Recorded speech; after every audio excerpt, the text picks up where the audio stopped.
Aceh kembali memberangkatkan ribuan jemaah haji ke Baitullah. Tahun ini ada lonjakan signifikan. Total 5.426 calon jemaah haji diberangkatkan, naik tajam dibanding tahun lalu.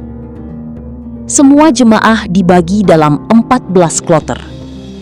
Mereka diberangkatkan melalui satu pintu, Bandara Sultan Iskandar Muda. Kloter pertama berangkat 6 Mei dan langsung mendarat di Madinah. Sementara kloter kedua hingga 14 akan menempuh jalur berbeda dengan mendarat di Jeddah.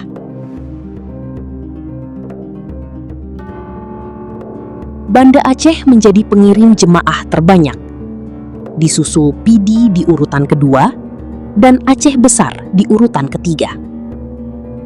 Dari wilayah kepulauan terjauh, Simelu, 27 calon jemaah berangkat tahun ini.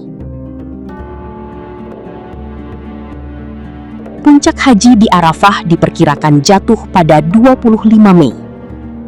Dan pemulangan jemaah dijadwalkan bertahap mulai awal Juni 2026.